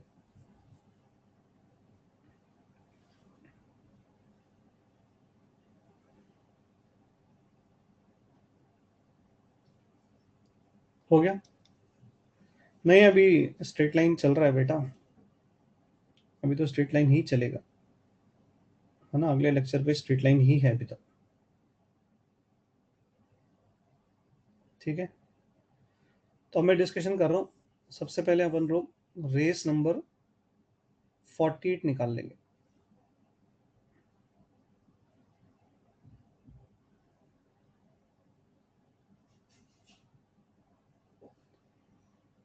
ठीक है, बताओ भाई, रेस नंबर 48 के अंदर if there is any doubt.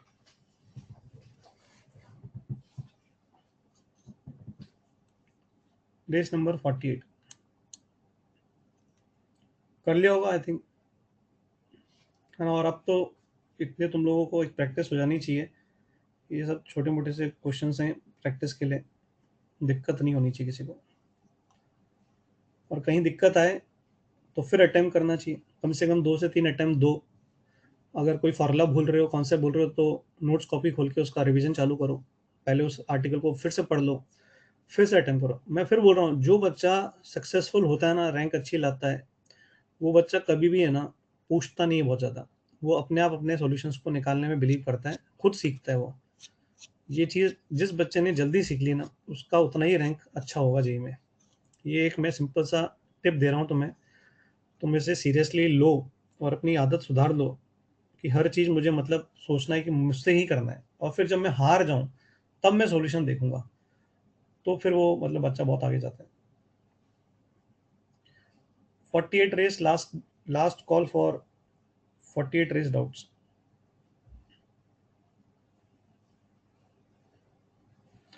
ठीक है, शीट निकालेंगे, एंड शीट के अंदर अपन लोग जेई मेंस निकालेंगे सबसे पहले। जेई मेंस, जेई मेंस में मैंने 10 क्वेश्चन दिए थे, होपफुली सबने कर लिया होगा। JEE Mains, JEE Mains question number 1 से लेकर 10 तक होमवर्क में दिया हुआ है। इजी लग रहा है? अगर नोट्स पढ़े हैं, नोट्स के इलस्ट्रेशंस को पढ़ें, तो आई थिंक इजी लग रहा होगा, और बन भी रहे होंगे क्वेश्चंस। और फिर मैं बोलूँगा, जहाँ पे भी लगे ना क्वेश्चन नहीं बन रहा है, फाइट दो उसको, है ना, गिव अप मत मारो। JEE Mains, last call for JEE Mains, 1 to 10 दिया था जेई मीन्स में।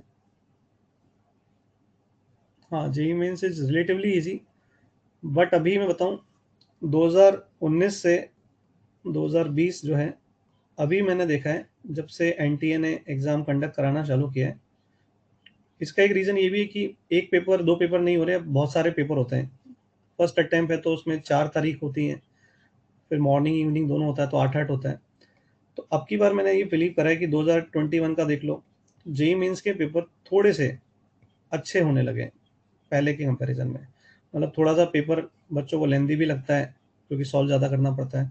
और I have seen there are 2 to 3 problems, है ना? ऐसे तो 2 से 3 क्वेश्चन दिखे मुझे, जिनको अपन ये भी कह सकते हैं कि वो जेईई एडवांस लेवल के हैं, है ना? ऐसे क्वेश्चंस आए हुए हैं। अब वो कभी हो सकता है कैलकुलस से आ जाए, कभी वो पीएनसी के आ जाए, कभी वो कॉम्प्लेक्स नंबर का आ जाए।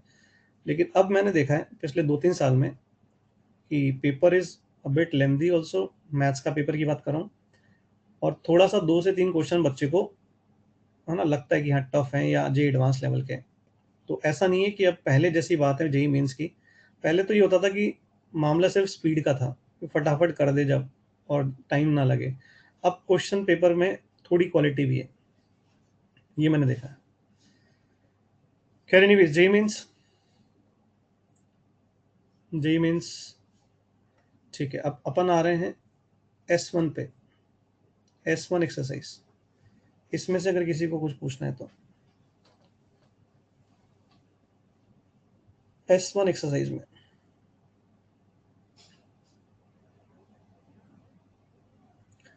S2 करेंगे नेक्स्ट टर्न पे। I will advise you people to attempt S2 again. आराम से करेंगे उस दिन क्लास के अंदर, जब थ्योरी कम रहेगा अगले टर्न पे तो ज़्यादा डिस्कस करेंगे। मैं तो रैंडमली वापस से पूछ रहा हूँ, किसी का कोई डाउट S1 का रह गया हो तो।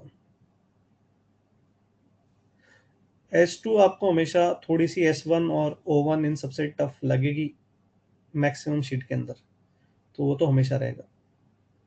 थोड़ा कैलकुलेशन भी होगा, थोड़ा टफनेस भी होगा।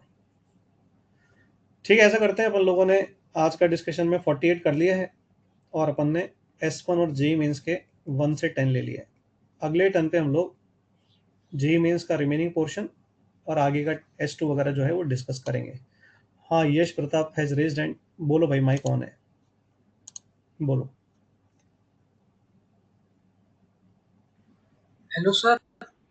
हाँ बोलो बेटा। सर मुझे पूछना था general equation in two variable में। सर आपने बोला था कि जब वो डेल्टा जीरो हो जाए और क्या कहते हैं वो परफेक्ट स्क्वायर बन जाए होमोजीनियस वाला पार्ट, तो वो पैरेलल हो जाएंगे दोनों लाइंस। तो सर कोइंसिडेंट होने के लिए क्या होना पड़ेगा? नहीं, वो कोइंसिडेंट के लिए फिर आप जब उसको देखोगे ना, परफेक्ट स्क्वायर है तो फैक्टराइज करोगे तो दोनों लाइन सेम बन जाएंगी आपकी। वो देखना पड़ेगा करके। उसके लिए कोई और ऐसा देख नहीं के। कि हाँ, वो आपको बना के देखना पड़ेगा ना, फैक्टर्स बना के। ओके अपन सर। अगले टर्म पे एग्जाम्पल लेंगे तब दिख जाएगा। ठीक है। Okay sir. Clear sir. ठीक है, फिर आज के लिए इतना ही। अगली क्लास में मिलते हैं। हाँ, 9th से शायद ओपनिंग है तुम्हारा बैच का, ऑफलाइन का। ठीक है। ठीक है भाई, बाय बाय।